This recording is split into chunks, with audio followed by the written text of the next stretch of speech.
She woke up before the alarm again, not because she wanted to, but because her body had forgotten what rest felt like. The darkness in the room still heavy, the kind that wraps around you and refuses to let go. She lay there for a moment, staring at the ceiling, her eyes burning, not from tears this time, but from exhaustion, the kind that sinks deep into your bones and makes even breathing feel like work. The clock beside her bed blinked. 4:12 a.m. Another day already. She slowly turned her head toward the other side of the room where her two children slept curled together under a thin blanket, their small bodies rising and falling in quiet rhythm, unaware of the storm their mother faced every single day. She watched them for a moment longer, letting that fragile peace settle into her chest, because that was the only thing that kept her going. Them. Everything was for them. She pushed herself up from the bed, her muscles aching like she had run miles in her sleep, her feet touching the cold floor, sending a sharp reminder through her body that there was no time to feel tired, no time to stop. She walked into the kitchen, if it could even be called that, a small cramped corner with peeling paint and a flickering light that buzzed louder than her thoughts. She opened the cabinet slowly, as if hoping something inside might magically appear, but it was the same as last night. Almost empty. A single box of cereal, barely enough for one bowl, and a half loaf of bread that had already started to harden. She swallowed hard, her throat tight. Not today, she whispered to herself, not today. She reached for the cereal, pouring it carefully into two small bowls, making sure it looked like more than it was, adding water instead of milk, because milk had been gone for days now. She hated doing that, hated the way it changed the taste, hated the way her son would notice but still smile and pretend it was fine just so she wouldn't feel bad. That hurt more than anything. She heard a soft voice behind her. Mom. She turned quickly, forcing a smile onto her face as her daughter stood there, rubbing her eyes, her hair messy, her little face still heavy with sleep. You're up early, baby. You didn't come to bed last night. The words hit her like a quiet punch, but she kept smiling. I had work, sweetheart, you know that. Her daughter nodded, slowly walking closer and climbing onto the old chair by the table. Are we having cereal again? There was no complaint in her voice, just a simple question, but it still cut deep. Yeah, baby, your favorite. Her daughter smiled softly, even though they both knew it wasn't true. Mommy, you forgot the milk. For a second she froze, then forced a light laugh. We're trying something new today. Her daughter didn't say anything after that. She just nodded, picking up the spoon and eating quietly. Her son joined them a few minutes later, sitting down without a word. He looked at the bowl, then at his mother, then back at the bowl. It's good, Mom, he said before even taking a bite. She had to look away. Because she knew. He knew. And that made it harder. After breakfast, she helped them get ready for school, fixing their clothes as best as she could, smoothing out wrinkles with her hands. Because the iron had stopped working months ago, she braided her daughter's hair slowly, carefully, like it was something sacred, something normal, something she could still control. You're the strongest girl I know, she whispered softly. Her daughter smiled. I learned from you. Those words stayed with her longer than anything else. Outside, the air was cold, the kind that bites at your skin and reminds you how thin your jacket really is. She walked them to the bus stop, holding their hands tightly, like she could protect them from everything just by not letting go. You're coming to my school play, right, Mom? Her son asked suddenly. She hesitated just for a second too long. Of course I am, baby, I wouldn't miss it for the world. He smiled wide, believing her completely. And that broke her a little more. The bus arrived and they climbed on, waving at her through the window. She stood there until it disappeared down the street, her arms wrapped around herself now that the only warmth she had left was gone. Then she turned and started walking. Job 1. The diner smelled like grease and coffee, the kind of smell that sticks to your clothes, your hair, your skin, no matter how many times you try to wash it away. She tied her apron quickly, already late, already behind, already feeling the pressure building in her chest. You're late again, her manager snapped without even looking at her. I'm sorry, it won't happen again. That's what you said yesterday. She didn't respond because what could she say that hadn't already been said 100 times before? The morning rush hit hard, orders piling up, customers complaining, plates clattering, her feet moving faster than her mind trying to keep up. She smiled when she had to, apologized when she didn't mean it, and kept going because stopping wasn't an option. Not anymore. Hours passed like minutes, and minutes felt like hours, her body running on nothing but willpower and fear of losing this job, fear of not making enough, fear of everything falling apart. Again. By the time her shift ended, her legs felt like they might give out, but there was no time to rest, no time to sit. Job 2 was waiting. And somewhere deep inside her something whispered, how much longer can you do this? But she didn't answer. Because she already knew. She didn't have a choice. She stepped out of the diner and the cold air hit her face like a warning, but she barely noticed her mind already racing ahead, counting hours, counting dollars, counting everything that still wasn't enough. The street was alive with people moving fast, chasing their own lives, their own problems, their own destinations, and for a moment she wondered what it must feel like to walk without this weight pressing down on your chest every second. But she kept walking. Because stopping meant thinking, and thinking meant breaking. The bus ride to her second job was always the same, a crowded seat, if she was lucky a standing corner, if she wasn't her hands gripping the metal pole, as the city blurred past outside the window, buildings, shops, people, all moving, all living, and she felt like she was just surviving, just barely holding on to something that kept slipping through her fingers. Her phone buzzed softly in her pocket. She pulled it out, her heart tightening as she saw the number. The landlord. She stared at it for a second too long before answering. "Hello. You're late on your rent again." His voice came cold, sharp, like he had said these words too many times to care anymore. "I know, I just need a few more days. You said that last week. Please, I'm trying." There was a pause on the other end, and for a second she hoped maybe, just maybe, there would be some understanding. But hope had become something fragile, something dangerous. "You have 3 days," he said flatly. "After that, I start the eviction process." The line went dead. She lowered the phone slowly, her hand trembling just slightly, not enough for anyone else to notice, but enough for her to feel it deep inside. 3 days. She closed her eyes for a brief second, inhaling deeply, forcing herself not to fall apart, not here, not now. Because she still had hours to go. Job 2 was an office building, tall, cold, and quiet, the kind of place where no one really saw you unless something wasn't done right. She changed into her cleaning uniform in a small supply closet, the fabric rough against her skin, smelling faintly of chemicals that never quite washed out. This job was different. No customers, no loud voices, just silence, and the sound of her own thoughts echoing louder than anything else. And that was the hardest part. Because in the silence, everything came rushing back, the fear, the pressure, the constant question of what happens if she fails. She moved from room to room, empty desks, empty chairs, wiping down surfaces that didn't belong to her, cleaning up messes left behind by people who would never know her name. Her hands worked automatically, muscle memory taking over while her mind drifted. 3 days. How could she find enough in 3 days? She thought about asking for more hours, but she was already working 3 jobs, thought about borrowing money, but there was no one left to ask, thought about everything and nothing all at once until the weight of it pressed so hard against her chest she had to stop for a moment just to breathe. "You can do this," she whispered under her breath. "You have to." But the words felt thinner now, weaker than before. Time slipped away slowly, painfully, each minute dragging against her exhaustion, until finally her shift ended, and she found herself back outside, the sky darker. Now the city lights flickering on one by one like distant stars that felt too far away to reach. She checked the time. No break. No rest. Job 3. The night shift at the grocery store was the hardest, not because of the work, but because of what it took from her, the last bit of energy, the last bit of strength, the last bit of herself. She tied her hair back again, forcing her tired body to keep moving, stocking shelves, organizing products, smiling at customers who barely looked at her as they passed by. Everything felt heavier at night, the silence different from the office. This silence carried a kind of loneliness that settled into your bones, making you feel invisible, like you could disappear and no one would notice. Her feet ached, her back burned, her eyes struggled to stay open, but she kept going because stopping meant losing everything. And she was already too close to that edge. Around midnight, her phone buzzed again. This time it was her son. "Hey Mom, are you still at work?" She smiled faintly despite everything. "Yeah, baby, I am. Did you eat dinner?" "Yeah, we had the noodles you left. It was good." She knew he was lying again, but she let it pass. "I'll be home soon, okay?" "Okay, Mom." There was a pause, then his voice came softer. "Mom." "Yeah. Are we going to be okay?"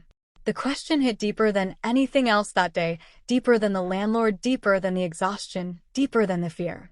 For a moment she couldn't speak. Then she forced the strongest voice she could find. "We are always going to be okay." Another pause. "Okay."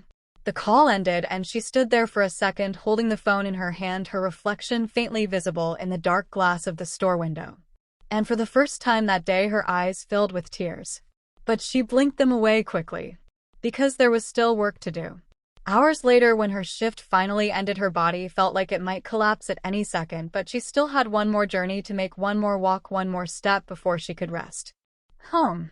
When she opened the door, the apartment was quiet, the kind of quiet that felt heavy, but also safe. Her children were asleep again, the small light in their room casting a soft glow over their faces. She walked in slowly, careful not to wake them, kneeling beside them for a moment, just watching, just breathing, just reminding herself why she was still fighting. 3 days, she whispered softly.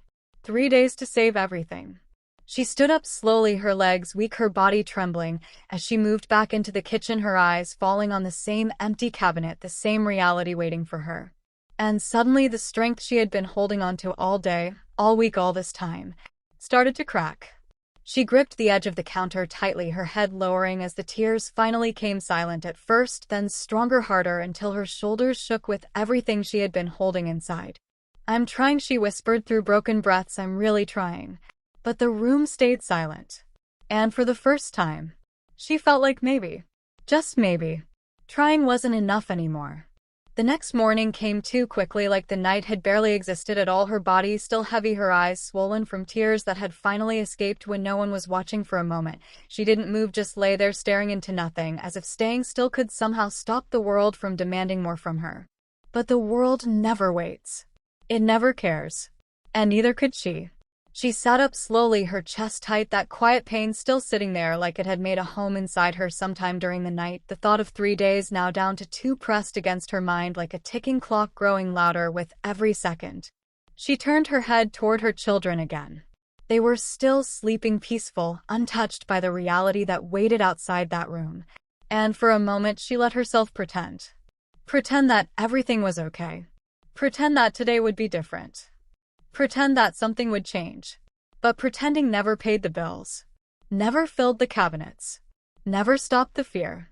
She got up again, moving through the same routine, the same empty kitchen, the same careful portions, the same forced smiles. But today something felt different, not stronger, not hopeful, just quieter, like something inside her had gone still. Like she had run out of fear. And that scared her more than anything. After the kids left for school, she moved through her first job, almost like a shadow, her body doing what it had learned, her voice speaking when it had to, but her mind somewhere else, somewhere far away, trying to solve a problem that had no solution.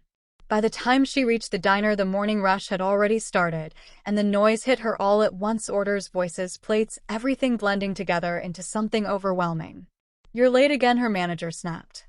She nodded silently, tying her apron, her hands moving quickly, automatically. Today she didn't argue. Today she didn't apologize. Today she just worked. Hours passed, and the weight inside her chest grew heavier, not from exhaustion this time, but from something else, something deeper, something that whispered quietly, "This isn't working." It repeated over and over until it became impossible to ignore.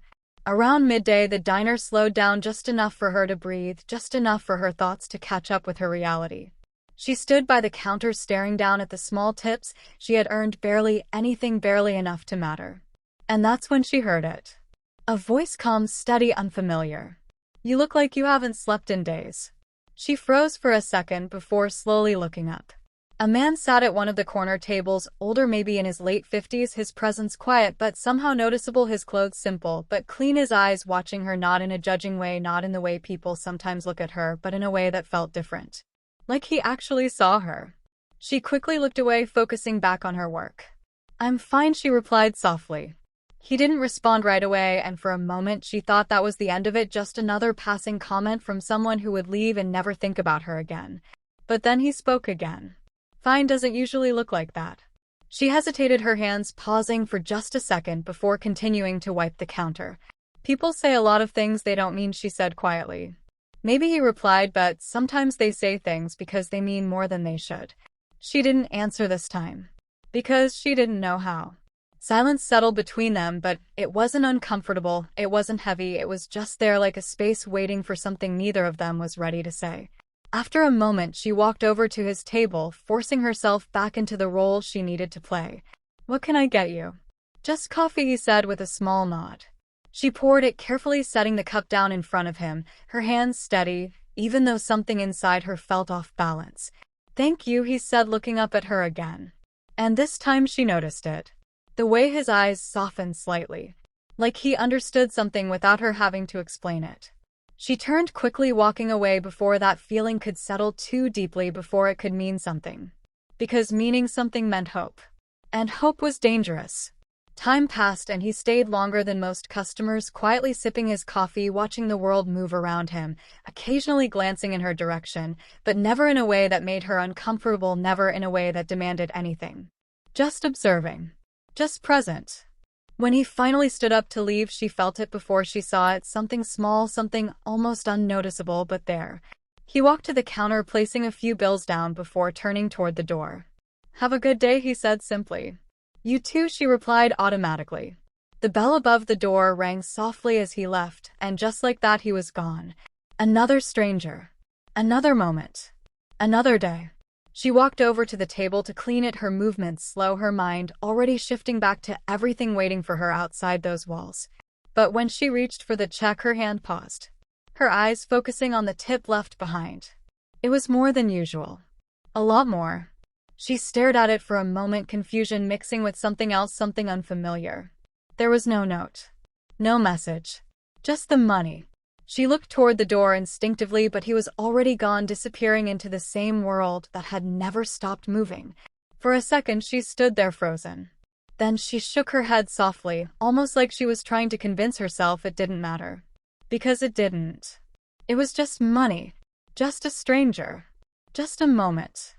And moments didn't change lives. She picked it up slowly, slipping it into her pocket before continuing her work. But something had shifted.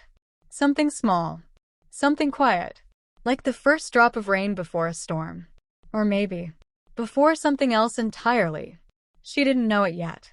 But that brief encounter, that simple conversation, that unexpected kindness, was only the beginning. That night felt heavier than the ones before, as if the weight she had been carrying had finally started to settle into every part of her body, refusing to lift, refusing to loosen its grip. She moved through her second job in silence, her hands working, her mind drifting back again and again to that moment in the diner. The man. His voice calm, his eyes steady, the way he looked at her like she wasn't invisible. It didn't make sense.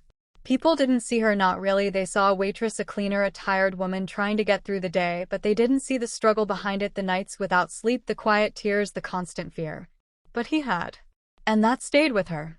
She tried to push it away, tried to focus on what mattered, the rent, the bills, the ticking clock, now down to one day, but her thoughts kept circling back to something she couldn't quite explain.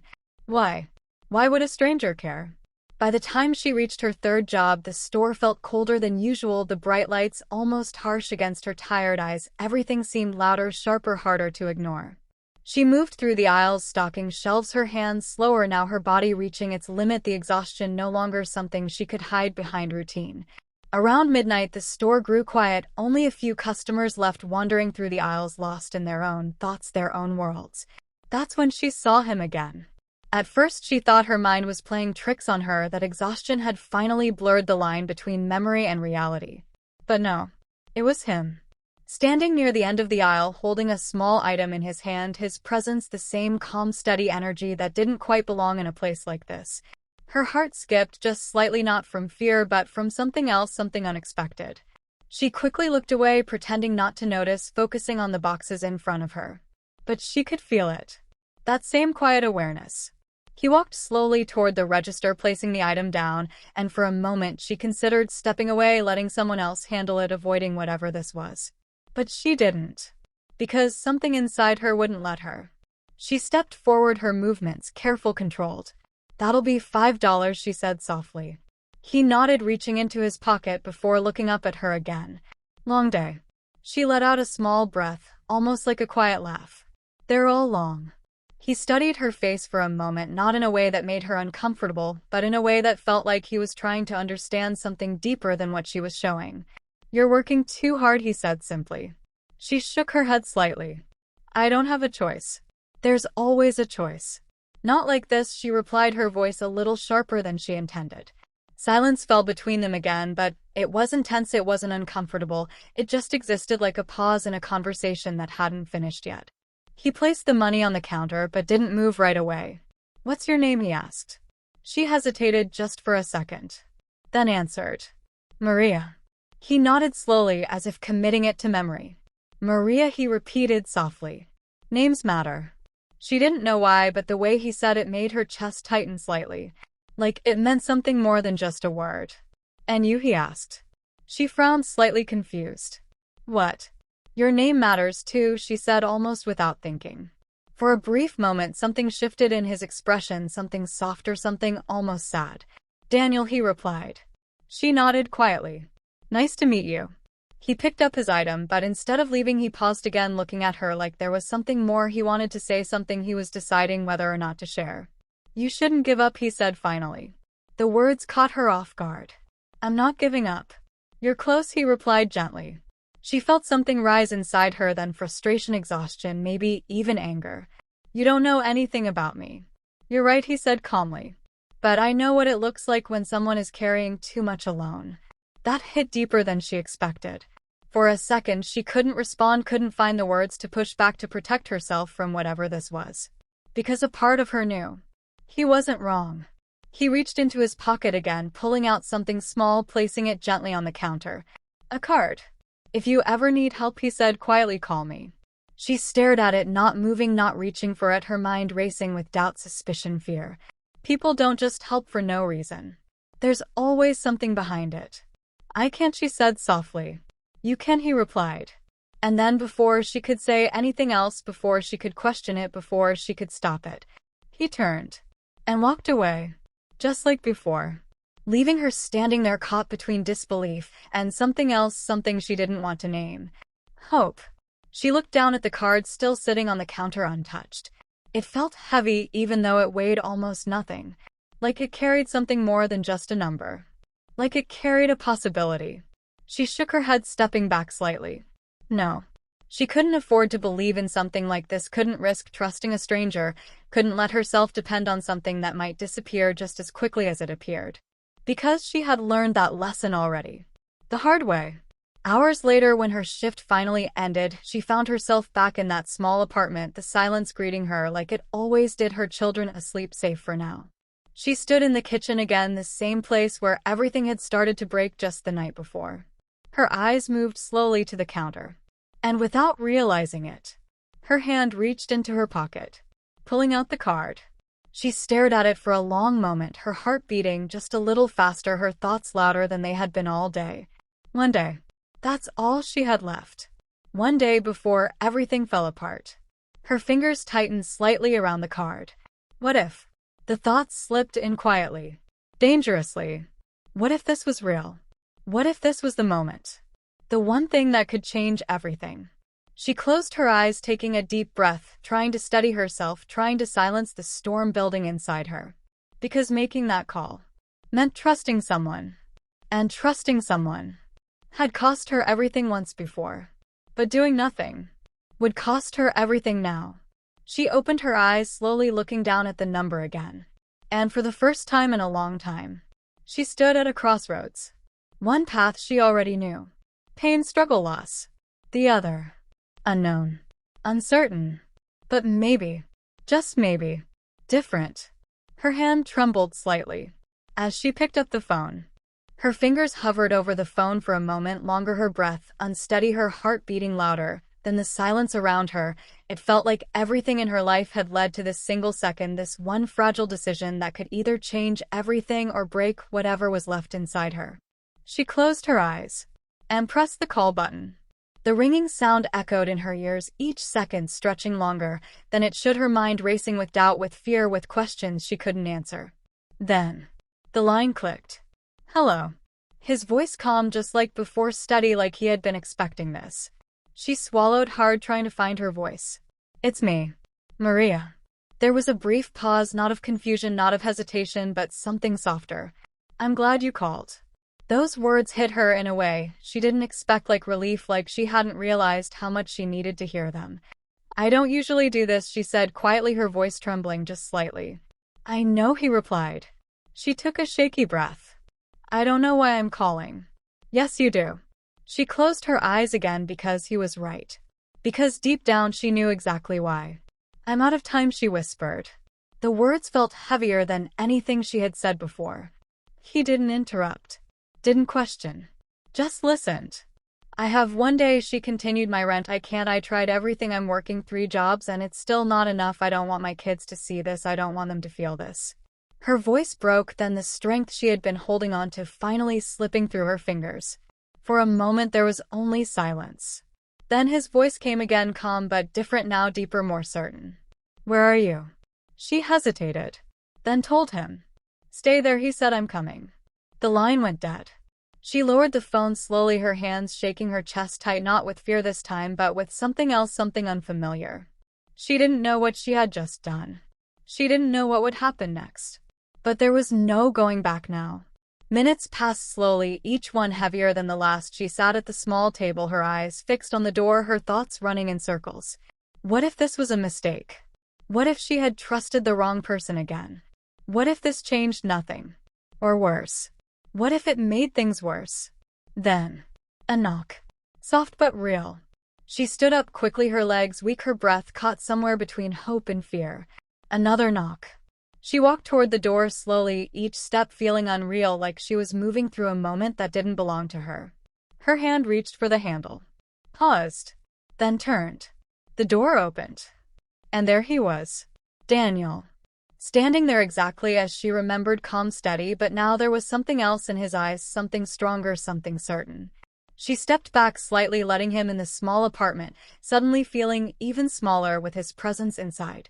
He looked around quietly, taking in everything, the worn furniture, the empty kitchen, the silence that spoke louder than anything else. "You weren't exaggerating," he said softly. She shook her head. "I don't have the energy to lie anymore." He nodded slowly. "Good. Because I don't have time for lies either." She frowned, slightly confused by his tone, by the shift in his voice. He reached into his coat, pulling out a folder, placing it gently on the table. "I need you to listen carefully," he said. Her heart started beating faster again. "What is this?" He didn't answer right away. Instead, he opened the folder, turning it toward her. Inside were papers, documents, things she didn't understand at first, her eyes scanning quickly, trying to make sense of what she was seeing. Then she froze. "This is a lease transfer," he said calmly. She looked up at him, her confusion turning into disbelief. "I don't understand." "It means you don't have to worry about rent anymore." Her breath caught. "What?" He met her eyes directly. "The apartment is paid for." For a moment the world around her seemed to stop. "No," she whispered, shaking her head, "that's not possible." "It is." "Why?" The question came out almost instantly, her voice filled with everything she had been holding back. "Why would you do this for me?" He took a slow breath, his expression softening in a way she hadn't seen before. "Because someone did it for me once." She stared at him, unable to speak, unable to process. "I wasn't always like this," he continued quietly. "I know what it feels like to lose everything, to feel like the world has decided you're not worth saving." Her eyes filled with tears again, but she didn't look away this time. "I had someone who saw me when no one else did. Just like I saw you." The room fell silent again, but this silence was different. It wasn't heavy, it wasn't empty, it was full of something she hadn't felt in a long time. Hope. Real hope. "You don't owe me anything," he added. "Just promise me one thing." She nodded slowly, barely able to breathe. "When you get back on your feet, you do the same for someone else." The tears fell freely now, no longer something she tried to hide, no longer something she was ashamed of. "I will," she whispered. "I promise." He smiled, then a small, genuine smile that carried more warmth than anything she had felt in years. "Good." He stepped back toward the door, giving her space, giving her a moment to take it all in. Her hands trembled as she looked down at the papers again, then around the room that no longer felt like it was slipping away. Her children. Their future. Safe. She looked back up, but he was already at the door. "Thank you," she said, her voice breaking again. He paused, glancing back at her. "Don't thank me. Just remember this moment." And then he was gone. Just like that. But this time, he didn't leave emptiness behind. He left something else. Something stronger. Something lasting. She stood there for a long time, the papers still in her hands, her heart slowly catching up with what had just happened. And for the first time in what felt like forever, the weight on her chest lifted. Not completely, but enough. Enough to breathe. Enough to believe. Enough to start again. She walked quietly into her children's room, kneeling beside them, just like she had every night before, but this time something was different. This time, she was smiling. "We're going to be okay," she whispered softly, brushing her hand through their hair. And this time, it wasn't just something she said. It was something she knew. Because sometimes, When everything feels like it's falling apart, all it takes is one stranger to remind you that you were never alone, and that even in the darkest moments, there is still a light waiting to find you. The morning didn't feel the same. It wasn't brighter, the sun didn't suddenly shine differently, the walls didn't change, and the world outside was still the same fast, cold place it had always been. But something inside her had shifted. Something quiet but powerful. She opened her eyes slowly, almost afraid that if she moved too quickly, it would all disappear like a dream, like something her tired mind had created just to survive the night. Her hand moved instinctively toward the table. The papers were still there. Real. Unchanged. And for a moment she just stared at them, her chest rising slowly as the truth settled deeper into her. This wasn't a dream. This was real. A breath she didn't know she had been holding for years finally left her body. Soft. Shaky. Free. She sat up slowly, the weight that had once lived inside her chest no longer crushing her, no longer controlling every thought, every movement, every second of her life. It was still there, but lighter. Manageable. Human. She turned her head toward her children and watched them sleep the same way she always did, but this time her eyes didn't fill with fear. This time they filled with something else. Relief. She stood up and walked into the kitchen, her steps slower, not from exhaustion, but from something unfamiliar. Peace. She opened the cabinet again. Empty. Just like before. But this time it didn't feel like the end of the world. Because now, empty didn't mean hopeless. Empty just meant temporary. She smiled softly to herself, reaching for her phone, her fingers steady now as she searched for something she hadn't allowed herself to do in a long time. Plan. Not survive. Not react. Not panic. Plan. Later that morning her children sat at the table again, the same bowls, the same chairs, the same small space, but the energy felt different, lighter, warmer, like the air itself had changed. Mom, her son said, watching her carefully. You look different. She paused for a second, then smiled. Do I? He nodded. Yeah. Like you're not tired anymore. She laughed softly, not because it was funny, but because it felt strange hearing those words. I'm still tired, baby. Just not the same kind. Her daughter tilted her head. What kind? She looked at them both, her heart full in a way she hadn't felt in so long. The kind that goes away. They didn't fully understand. But they smiled anyway. And that was enough. That day she still went to work. She still put on the same uniform, still walked into the same diner, still heard the same noise, the same voices, the same rush. But something had changed. She stood a little straighter, moved a little steadier, breathed a little easier. Her manager looked at her with the same expression, ready to complain, ready to point out something wrong. But stopped. You're early today. She nodded. Yeah. He didn't say anything else. Because there was nothing to say. She wasn't the same person who had walked in yesterday. And somehow, it showed. Hours passed, and for the first time she didn't feel like she was drowning in them. She worked, she smiled, she even laughed once, something small, something simple but real. And then, she saw him again. Daniel. Sitting in the same corner. The same calm presence. Watching quietly. She walked over this time without hesitation. You didn't have to come back, she said softly. He smiled slightly. I know. She stood there for a moment, unsure of what to say, because how do you thank someone for something like this? How do you put into words something that changed your entire life? I don't even know where to start, she admitted. You already did, he replied. She frowned slightly. What do you mean? You showed up today. That's where it starts. She looked down for a second, letting those words sink in. I meant what I said, she added. About helping someone else. He nodded. I know you did. They stood there in silence for a moment, not awkward, not empty, just real. Then she spoke again. Why me? The question had been sitting inside her, waiting for the right moment. Out of all the people out there, why me? He leaned back slightly, his expression thoughtful. Because you didn't give up. She shook her head softly. I was about to. But you didn't. That's the difference. She didn't argue this time. Because maybe, just maybe, he was right. Her shift ended later that day, but instead of rushing to the next job out of fear, she paused outside the diner, the air hitting her face again, but this time it didn't feel like a warning. It felt like space. Like possibility. She still had work to do, still had a long road ahead, still had challenges waiting for her. But now, She had something she didn't have before. A chance. A real one.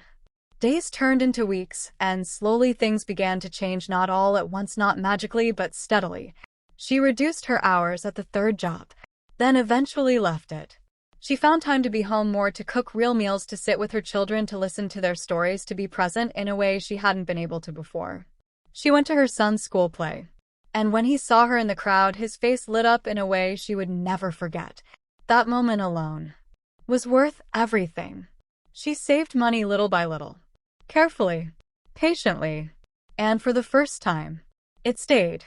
No emergencies, no sudden losses, no fear taking it away. Just growth. Just progress. Just life. One evening as she walked home with her children, her daughter held her hand tightly, looking up at her with that same innocent curiosity. "Mom. Yeah. Are we rich now?" She smiled, softly squeezing her hand. "No, baby. Not rich." Her son looked at her from the other side. "Then what are we?" She stopped walking for a moment, looking at both of them, her heart full, her eyes warm. "We're okay." And that was more than enough. Because being okay used to feel impossible. And now, it was real. And somewhere in the city, another person was struggling. Another story was unfolding. Another moment was waiting for someone to show up, just like he did, and just like she would. Because the story didn't end with being saved. The real story began with becoming the reason someone else survives. Studio microphone, final part. Time moved forward the way it always does, steady, unstoppable, carrying everything with it, the pain, the memories, the quiet moments that once felt endless, slowly turning them into something softer, something that no longer controlled her but shaped her. Months had passed, and the life she once fought so hard just to hold together had begun to feel different, not perfect, not easy, but stable, something she could stand on without feeling like it would collapse beneath her at any second. The apartment no longer felt like a place she might lose, it felt like a home. A real one. There was food in the cabinet, simple meals, nothing extravagant, but enough to silence the fear that used to sit at the table with them every morning and every night. Her children laughed more, now louder, freer, their voices filling the rooms in a way that pushed out the silence that once lived there. And she noticed everything. Every smile, every small moment, every piece of joy she had once been too tired to see. She still worked. She still woke up early. But now it was different. Now she wasn't running from something. She was moving toward something. And that changed everything. One afternoon as she walked out of the diner, removing her apron slowly, she paused for a moment, looking back inside. It had been her battlefield for so long, the place where she fought through exhaustion, through fear, through days that felt impossible. And now, it was just a job. Just a part of her story. Not the whole of it. She stepped outside, the sunlight warm against her face, and for a moment she closed her eyes, letting herself feel it, really feel it, without rushing, without thinking about what came next. Peace. Real quiet peace. Her phone buzzed softly in her hand, pulling her back. A message. A no number. She opened it slowly. "Hello, Maria." She froze. That name. That tone. It had been a while. "How are you?" Her heart tightened, not with fear, not with uncertainty, but with something warmer, something familiar. "Daniel." She smiled softly, her fingers moving quickly across the screen. "I'm okay. More than okay."